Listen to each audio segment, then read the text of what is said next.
आज हम मुंशी प्रेमचंद की एक ऐसी कहानी की चीरफाड़ करने वाले हैं जो आपको अंदर तक हिला देगी। कहानी का नाम है मृतक भोज।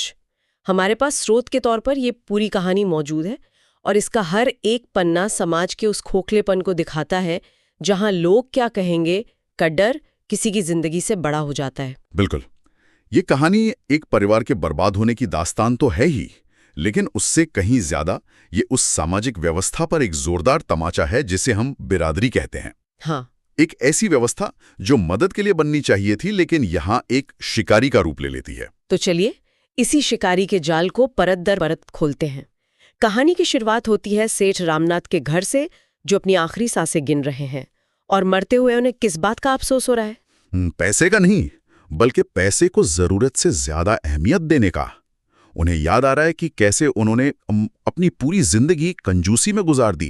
न पत्नी सुशीला को कभी सुख दिया, न बच्चों को। अच्छा। मरते वक्त उन्हें अपने बेटे राजा के लिए एक मोटर कार और बेटी रानी के लिए एक विलायती गुड़िया की याद आती है। ये वही छोटी छोटी ख्वाहिशें हैं जिन्हें उन्होंने जिंदगी भर पैसे बचाने के लिए कुचला था। और वो जो पल है ना, जब उनका बेटा राजा अपने पिता को रोता हुआ देखकर कहता है, नहीं मुझे मोटर नहीं चाहिए, जब आप अच्छे हो जाएंगे तब लूंगा। एक बच्चे की ये मासूमियत। बिल्कुल। और इसके बाद जो होने वाला है वो समाज की क्रूरता की इंतहा है। और यही प्रेमचंद एक साइकोलॉजिकल नींव रख रहे हैं। रामनाथ का ये पश्चाताप ही आने वाली त्रासदी का कारण बनता है, क्योंकि इसी भावना को समाज, या यूं कहें कि समाज के ठेकेदार, अपने हथियार की तरह इस्तेमाल करने वाले हैं। तो रामनाथ की मृत्यु हो जाती है, घर में मातम पसरा है और ठीक 5 दिन बाद कुछ लोग घर पर आते हैं। बिरादरी के सरपंच सेठ धनीराम और कुबेरदास। हाँ। एक पल के लिए विधवा सुशीला को लगता है कि शायद ये लोग सहारा देने आए हैं, लेकिन यहाँ तो कुछ और ही खेल चल रहा था। वो लोग आते ही सांत्वना देने के बजाय घर की आबरू और मर्यादा का राग अलापने लगते हैं। उनका कहना है कि रामनाथ तो बिरादरी का स्तंभ थे, इसलिए उनका मृतक भोज ऐसा होना चाहिए कि दुनिया देखे, चाहे घर बार ही क्यों न बिक जाए। बिल्कुल, चाहे कुछ भी हो जाए। 1 मिनट यहाँ रुकते हैं। ये बिरादरी और पंच, इन शब्दों का उस जमाने में क्या मतलब था? क्योंकि आज के समय में शायद हम इसकी गंभीरता को पूरी तरह ना समझ पाएं। बहुत जरूरी सवाल है। देखिए, उस समय बिरादरी सिर्फ रिश्तेदारों का समूह नहीं था, वो एक तरह की सामाजिक अदालत थी जिसकी अपनी एक सत्ता थी। अच्छा। और पंच उसके स्वघोषित जज होते थे। उनका फैसला पत्थर की लकीर होता था। अगर बिरादरी ने किसी को समाज से बाहर कर दिया तो उसका जीना मुश्किल हो जाता था। कोई उससे रिश्ता नहीं रखता था, कोई इसके सुख दुख में शामिल नहीं होता था। अरे बाप रे। ये एक बहुत बड़ा सामाजिक हथियार था। मतलब उनकी बात न मानने का मतलब है एक तरह की सामाजिक आत्महत्या। बिल्कुल। और इसी ताकत का इस्तेमाल ये लोग यहाँ कर रहे हैं। बिल्कुल। और वो बेशर्मी से कहते भी हैं, अगर भोज ठीक से नहीं हुआ तो हंसी तो हमारी होगी। अब सोचिए, एक परिवार ने अपना मुखिया खोया है और इन लोगों को अपनी झूठी शान की पड़ी है। हाँ। ये मर्यादा यहाँ सम्मान का प्रतीक नहीं, बल्कि शोषण का एक कोड वर्ड है। और इसी बातचीत के बीच में असली खिलाड़ी सामने आता है, कुबेरदास। हाँ। वो जाहिर करता है कि रामनाथ पर उसका 10,000 का कर्ज है, जो ब्याज लगाकर अब 15,000 हो चुका है। हाँ। उसका इरादा तो साफ लग रहा है। बिल्कुल साफ है। वो भोज के बहाने घर मथियाने की जमीन तैयार कर रहा है। वो जानता है कि भोज के लिए पैसे नहीं है, और जब पैसे नहीं होंगे तो घर बिकेगा। वो एक शिकारी की तरह सही मौके का इंतजार कर रहा था। सुशीला का भाई संतलाल इस पूरी बातचीत में एक समझदार आवाज की तरह उभरता है। वो विरोध करता है। वो कहता है कि एक दिन के दिखावे के लिए इन अनाथ बच्चों का भविष्य क्यों बर्बाद कर रहे हो?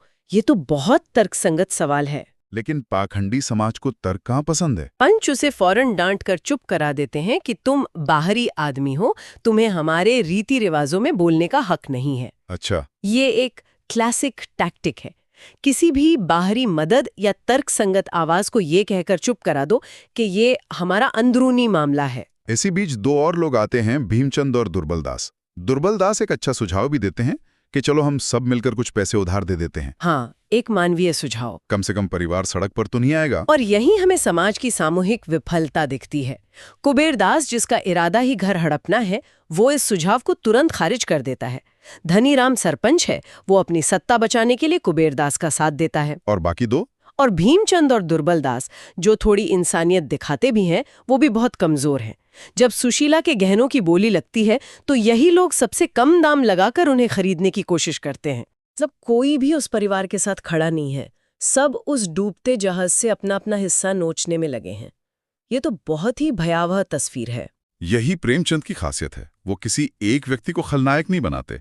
कुबेरदास मुख्य विलन है, लेकिन ये पूरी त्रासदी समाज की मिलीभगत के बिना संभव ही नहीं थी। सही बात है। ये एक सिस्टम की विफलता है। और फिर सुशीला पर दबाव बनाया जाता है।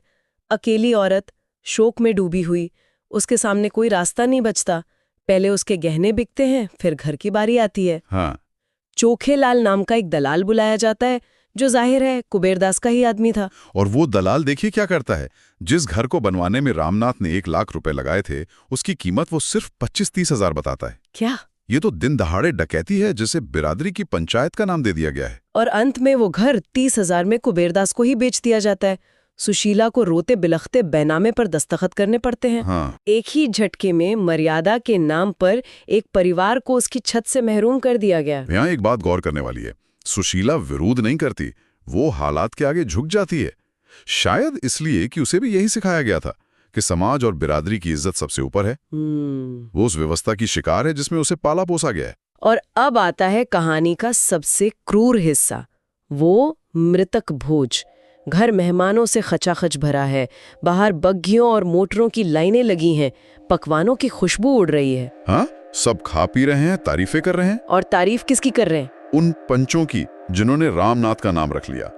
असल में उन्होंने रामनाथ के परिवार को सड़क पर लाकर खड़ा कर दिया, लेकिन दुनिया की नजर में वो हीरो बन गए। अरे बाप रे! समाज अपनी ही बर्बादी का जश्न मना रहा था। इसी शोर शराबे के बीच ऊपर एक झरोखे में बैठी सुशीला सोच रही है, सारा संसार स्वार्थमय हो गया है। कोई इतना भी नहीं पूछता कि इन अनाथों के लिए कुछ बचा भी है या नहीं। ये एक लाइन पूरे समाज के चरित्र पर सवाल खड़ा कर देती है। ये दृश्य प्रेमचंद की लेखनी का शिखर है। ये इतना व्यंग्यात्मक और क्रूर है कि आपको गुस्सा भी आता है और उस समाज पर तरस भी। ये लोग उस परिवार की संपत्ति को खा रहे हैं जिसे उसकी सबसे ज्यादा जरूरत थी। और जैसी उम्मीद थी, भोज खत्म, तमाशा खत्म। मेहमान चले जाते हैं, पंच अपनी पीठ ठोक कर चले जाते हैं। अब सुशीला और उसके बच्चों का क्या? सुशीला के पास एक पैसा नहीं बचता। उसे घर के बचे कुछ बर्तन बेचकर छोटे मोटे कर्ज चुकाने पड़ते हैं। और वो पंच, हाँ, जिन लोगों ने भोज करवाया था, वो अब उसके घर के सामने से नजरें चुरा कर निकलने लगते हैं। बच्चे खाने की एक एक चीज को तरसते हैं। तो जिस बिरादरी ने इज्जत के नाम पर घर बिकवा दिया, वो अब मदद के लिए आगे नहीं आई? बिल्कुल नहीं। उनका काम हो चुका था, उनकी नाक बच गई थी। अब वो परिवार जिए या मरे, इससे उन्हें कोई फर्क नहीं पड़ता था। ये दिखाता है कि उनका मकसद मदद करना था ही नहीं, बल्कि अपनी सामाजिक सत्ता का प्रदर्शन करना था। और कहानी यहाँ से और भी दुखद होती जाती है। जल्द ही कुबेरदास, जो अब घर का नया मालिक है, हाँ, सुशीला को बच्चों समेत घर से निकाल देता है। उसे एक छोटे से मकान में किराए पर रहना पड़ता है। और उस मकान का मालिक कौन है? झाबरमल। ये वही आदमी है जिसने मृतक भोज में खूब मजे से खाना खाया था। अच्छा। लेकिन जब सुशीला 3 महीने का किराया नहीं दे पाती, तो वही झाबरमल हैवान बन जाता है। वो सिर्फ पैसों के लिए हैवान नहीं बनता, उसकी नजर सुशीला की बड़ी बेटी रेवती पर भी है। वो उसके सामने शादी का प्रस्ताव रखता है, और जब सुशीला मना कर देती है, तो वो गुस्से में उनका सारा सामान गली में फेंक देता है और घर में ताला लगा देता है। बीच सड़क पर एक बेसहारा औरत अपने बच्चों के साथ खड़ी है। और तथाकथित सभ्य समाज का कोई भी व्यक्ति मदद के लिए आगे नहीं आता। कोई नहीं। लेकिन यहाँ एक उम्मीद की किरण दिखती है। एक साग भाजी बेचने वाली बुढ़िया खटकिन उनकी मदद करती है।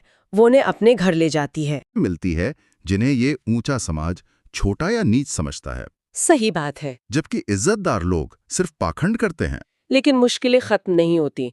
सुशीला का बेटा मोहन टाइफाइड से बीमार पड़ जाता है। इलाज के लिए पैसे नहीं है। हताश होकर सुशीला मदद मांगने उसी कुबेरदास के पास जाती है, जिसने उसका घर छीना था। हाँ। और कुबेरदास की नीचता देखिए। वो मदद करने की बजाय डॉक्टर की फीस मांगता है। वो कहता है कि मैं डॉक्टर को बुला तो दूंगा, पर पैसे तुम्हें ही देने होंगे। वो जानता है कि उसके पास एक पैसा नहीं है। हर तरफ से टूट चुकी सुशीला आखिर में भगवान से प्रार्थना करती है। वो कहती है कि हे भगवान, मेरे बेटे के बदले मेरी जान ले लो। ये एक माँ की बेबसी की इंतहा है। और कहानी में एक चमत्कारिक मोड़ आता है। जिस दिन बेटे मोहन का बुखार उतरता है, उसी दिन सुशीला को तेज बुखार आ जाता है और 15 दिन बाद उसकी मौत हो जाती है। तो ये एक माँ का बलिदान था। ये बलिदान था, लेकिन असल में ये समाज द्वारा की गई एक हत्या थी। उस समाज ने उसे जिंदा रहते हुए ही मार दिया था। कहानी यहाँ खत्म हो सकती थी, लेकिन प्रेमचंद इस त्रासदी को उसके अंतिम अंजाम तक ले जाते हैं। 3 साल बीत जाते हैं। हाँ। बच्चे उसी बुढ़िया खटकिन के साथ पल रहे हैं। बेटी रेवती अब 14 साल की हो चुकी है और फिर एक दिन पुराने गिद्ध वापस लौटते हैं। कुबेरदास और झाबरमल वो फिर से बिरादरी के नाक का वास्ता लेकर आते हैं। वो रेवती पर दबाव डालते हैं कि वो झाबरमल से शादी कर ले, जो उम्र में उसके पिता से भी बड़ा है, और उसे कानूनी कार्रवाई की धमकी भी देते हैं। हाँ। लेकिन यहाँ एक बड़ा फर्क है। रेवती अपनी माँ सुशीला की तरह चुप नहीं रहती, वो डरती नहीं है। हाँ, ये नई पीढ़ी का प्रतिरोध है। जब झाबरमल उसे 20 रुपए का नोट देता है तो रेवती उसे फाड़कर उसके मुंह पर फेंक देती है। और वो जो कहती है वो इस कहानी का सार है। क्या कहती है वो? वो कहती है, बिरादरी ने तब हम लोगों की बात न पूछी जब हम रोटियों को मोहताज थे। ऐसी बिरादरी की मुझे परवाह नहीं है। कमाल है। एक 14 साल की लड़की जिसने अपनी आंखों के सामने सब कुछ बर्बाद होते देखा है, वो उस पूरी सामाजिक व्यवस्था को चुनौती दे रही है जिसके आगे उसकी माँ ने घुटने टेक दिए थे। बिल्कुल, ये एक बहुत शक्तिशाली क्षण है। ये तो एक तमाचा है उस पूरे पाखंडी सिस्टम के मुंह पर। कर्रारा तमाचा है। रेवती उस अधीनता के चक्र को तोड़ देती है। वो कहती है कि तुम्हारी झूठी मर्यादा और तुम्हारी बिरादरी मेरे लिए कोई मायने नहीं रखती। उसने अपनी आवाज उठा दी। लेकिन इस विद्रोह का अंजाम क्या होता है? क्या समाज उसे स्वीकार करता है? यही इस कहानी की सबसे बड़ी त्रासदी है। उस समाज में उस समय में एक अकेली लड़की के विद्रोह के लिए कोई जगह नहीं थी। अगले दिन सुबह रेवती गंगा में डूबकर आत्महत्या कर लेती है। ये अंश तो दिल तोड़ देने वाला है। उसने विद्रोह किया, लेकिन समाज ने उसे जीने का कोई और रास्ता ही नहीं दिया। और कुबेरदास की प्रतिक्रिया देखिए। क्या? जब उसे रेवती की मौत की खबर मिलती है तो वो कहता है, चलो अच्छा हुआ, बिरादरी की बदनामी तो ना होगी। क्या? यानी उसके लिए एक लड़की की जान से ज्यादा कीमती बिरादरी की झूठी इज्जत थी। उसकी मौत में भी उसे समाज का फायदा ही दिखा। तो मृतक भोज हमें यही दिखाती है कि कैसे परंपराएं जब विवेक और संवेदना से खाली हो जाती हैं तो वो शोषण और हत्या का हथियार बन जाती हैं। हाँ। झूठी शान की कीमत यहाँ 3 जिंदगियों से चुकाई गई, रामनाथ, सुशीला और रेवती। प्रेमचंद का असली निशाना बिरादरी की उस अवधारणा पर है जो एक सहायता प्रणाली होने के बजाय एक दमनकारी ताकत बन जाती है। और ये कहानी आज भी उतनी प्रासंगिक है ना? बिल्कुल। आज भी लोग क्या कहेंगे कि दबाव में कितने ही परिवार अपनी खुशियों, अपने सपनों और कभी-कभी अपनी जिंदगियों की बलि चढ़ा देते हैं। रूप बदल गया है, लेकिन वो सामाजिक दबाव आज भी मौजूद है। बिल्कुल। ये कहानी एक आईना है जो हमें बार बार देखना चाहिए। और अंत में ये कहानी हमें एक बहुत गंभीर सवाल के साथ छोड़ जाती है। रेवती ने विद्रोह का रास्ता चुना, लेकिन उसका अंत भी त्रासदी में हुआ। सोचने वाली बात यह है कि क्या समाज के ऐसे दमनकारी ढांचों के खिलाफ विद्रोह का एकमात्र रास्ता आत्मविनाश ही है?